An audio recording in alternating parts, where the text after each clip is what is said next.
ظاہر ہے کہ مسائل گمبھیر ہوتے ہیں، اس طرح کی گفتگو سے عام طور پر نشستیں جو ہے برخاست کی صورت اختیار کر لیتی ہیں۔ ظاہر ہے کہ اس کانفرنس کا جو انجام ہونا تھا وہ انجام تو ہوا، لیکن اندازہ ہوا کہ انٹرفیس ڈائیلاگ کے نام پر بین الاقوامی سطح پر اپنی ایک امیج پیدا کرنا، اپنے بارے میں ایک رائے قائم کرنا، اپنے حوالے سے اچھی اچھی باتیں اور امور مشہور کرنا تو پیش نظر ہوتا ہے،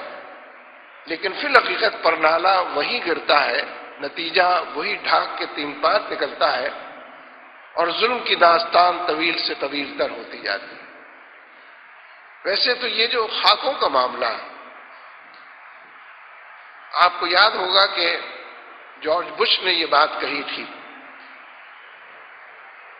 کہ اسلام جیسے مذہب میں سے اگر نفرتیں نکال دی جائیں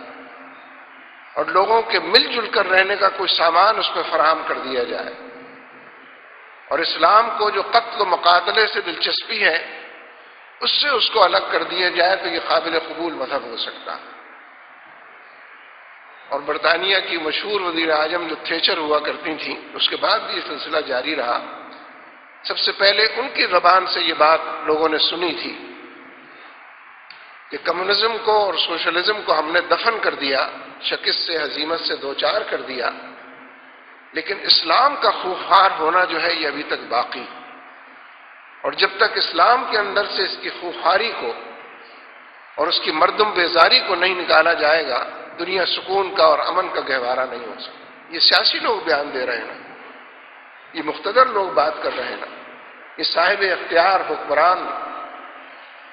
جو دنیا کو کنٹرول کرتے ہیں، پالیسیاں بناتے ہیں، وہ یہ بات کہہ رہے ہیں۔ اس لیے ایک بات تو بالکل واضح ہے کہ جس مسئلے کو حکمرانوں کی سطح پر، سلطنتوں کی سطح پر، ریاست کی سطح پر طے ہونا ہے،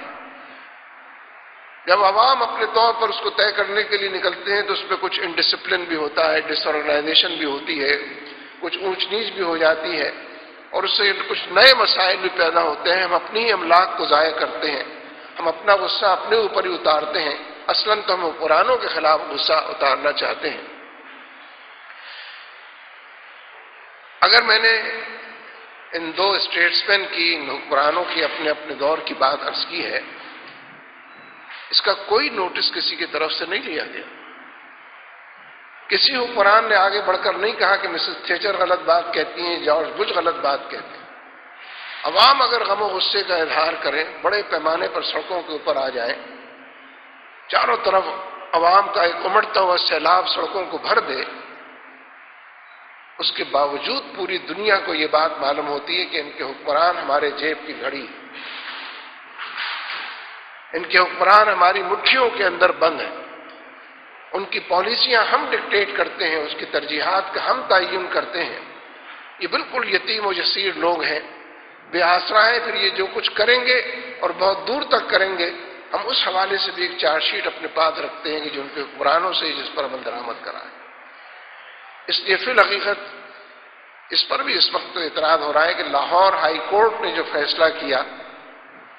کہ کچھ ویب سائٹس کو بند کر دیا جائے، جیم کر دیا جائے، آزادی کے متوالے اس پر بھی بات کر رہے ہیں کہ اس سے بڑے پیمانے پر نقصان ہوا ہے۔ فیس بک کو بند کرنے کے نتیجے میں ایک خاص دائرے میں ضرور کچھ پیش رفت ہوئی ہوگی، لیکن ایک بہت بڑے دائرے سے اور معلومات کے ذخیرے سے لوگ محروم ہوئے ہیں۔ لیکن یہی لوگ اس دانش اور بینش کے حوالے سے اگر اس بات کو سمجھیں اور لوگوں کو اور حکمرانوں کو یہ بات سمجھائیں کہ جو کام حکمرانوں کے کرنے کا ہے، سلطنت اور ریاست جس کا نوٹس لے بجا طور پر، ٹھیک ہے بہت دیر میں یہ بات کہیں سے سننے کو ملی ہے کہ یونائٹڈ نیشن میں یہ بات اٹھائی جائے گی۔ کون اٹھاتا ہے، کون سنتا ہے؟ جس بڑے پیمانے پر عوامی سطح پر پوری دنیا میں اس پر اظہار رائے ہوا ہے، غم و غصے کا عنوان بنا ہے، وہ آئی سی کہاں ہے کہ جو خاموش بیٹھی ہوئی غفلت کی نیند سو رہی ہے؟ ایسے تمام اداروں پلیٹ فارم کو پھر لوگ نفرت کی نگاہ سے دیکھتے ہیں، رد عمل کے حوالے کر دیتے ہیں، اشتعال کی کیفیت میں اپنے آپ کو پاتے ہیں۔ عرب لیگ کہاں ہے کہ وہ اس موضوع پر کوئی بات کرے؟ کیونکہ ان گنت مسلمانوں کے ممالک اور معاشرے تو وہ ہیں کہ جہاں جلوس بھی نہیں نکل سکتا، اس موقع پر اظہار رائے کی آزادی کے نتیجے میں لوگ کسی کے خلاف نعرے بھی نہیں لگا سکتے، وہ معاشرے بھی موجود ہیں، جبر کے معاشرے اور بند معاشرے، بالکل کلوز سوسائٹیز جن کو کہتے ہیں، وہ بھی مسلمانوں کے اندر ہی پائے جاتے ہیں۔ لہذا اس پورے پس منظر میں آج بھی اور اس سے پہلے بھی جب بات ہوئی ہے، ہم تسلسل سے اسی بات کو دہراتے ہیں کہ حکومتوں پر یہ دباؤ بھی پڑنا چاہیے، حکومتوں کو آئینے میں ان کی شکل بھی دکھانی چاہیے، اس لیے کہ یہ مسئلہ، اس میں دو رائے نہیں ہے ناموس رسالت کے حوالے سے، توہین رسالت کے حوالے سے۔ امت کے اندر کئی گروہ، کئی فرقے، کئی مسلک ہوں گے، لیکن اس معاملے میں کسی بھی ایک حوالے سے کوئی دوری لوگوں کے درمیان موجود نہیں ہے۔ لہذا جہاں ایک طرف بہت سے لوگ شر سے بھی خیر کے پہلو تلاش کرتے ہیں، وجہ طور پر موجود ہوتے ہیں کہ امت میں یکجہتی کی بنیاد تو نبی اکرم صلی اللہ علیہ وسلم کی ذات گرامی ہی ہے۔ نبی صلی اللہ علیہ وسلم کی حرمت پر آنچ نہ آنے پائے، لفظوں کے حوالے سے، رویوں کے حوالے سے، طور طریقوں کے حوالے سے، اس پر امت کے اندر دل و دماغ کی دنیا میں، جسم و جان کی دنیا میں، فکر و خیال کی دنیا میں، علم و دانش اور بینش کی دنیا میں مسلکوں کے ہونے کے باوجود اس پر اتفاق پایا جاتا ہے۔ اور حقیقت یہ ہے کہ دشمن کو یہ بات خوردبین اور دوربین لگا کر دیکھنے کی باقی نہیں رہی ہے، بلکہ فی الحقیقت ان تمام رویوں سے جو رد عمل ہوتا ہے، وہ رد عمل یہ بتاتا ہے کہ اس معاملے میں امت میں یکجہتی اور یکجائی بھی ہے، اور غیظ و غضب اور غصہ بھی ہے، اور نبی صلی اللہ علیہ وسلم کے ساتھ ایک محبت کا اور عشق کا اور تعلق کا اور اس کی آبیاری کا رشتہ بھی موجود۔ اس رشتے سے جب بھی کوئی چھیڑ چھاڑ کرتا، جس دائرے کے اندر جس اختیار کے ساتھ کرتا، بظاہر ہلکے پھلکے انداز میں کرنے کی کوشش کرتا ہے، امت اس بارے میں بالکل کسی تحفظ کا شکار ہوئے بغیر یکجہتی کا مظاہرہ کرتی ہے۔ اور حقیقت یہ ہے کہ مسلم معاشروں کے لیے اللہ تبارک و تعالیٰ کی یہ ایک بہت بڑی نعمت ہے، اور فی الحقیقت ہر مسلمان ذاتی سطح پر بھی ٹھیک سے نہیں جانتا ہے کہ وہ کس قدر محبت اور عشق کے اندر گرفتار ہے اپنے نبی کے حوالے سے۔ جب ایسے مواقع آتے ہیں، آزمائشیں آتی ہیں، امتحان کی گھڑی آتی ہے، ایک بڑا چیلنج درپیش ہوتا ہے، تو ہر شخص کے ایمان کی جو لہر ہے وہ اوپر کی طرف آتی ہے، اور اس کے ایمان کی چنگاری شعلہ بن کر لپکتی ہے،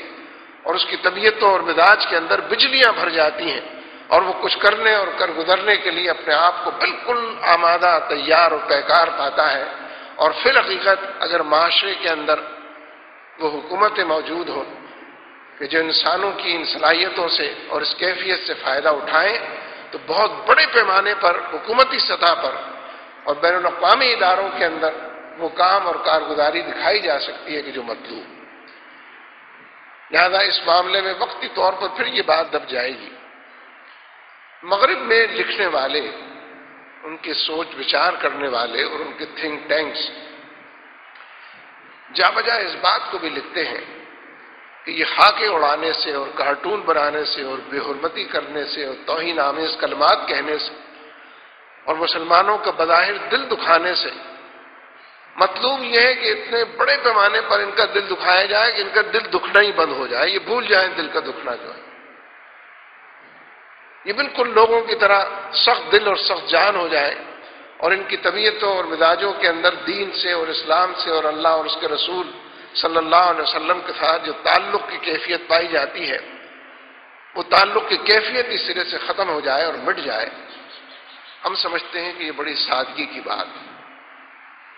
اور یہ بہت ہی غلط تجزیہ ہے جس کے نتیجے میں یہ کام کیے جاتے ہیں۔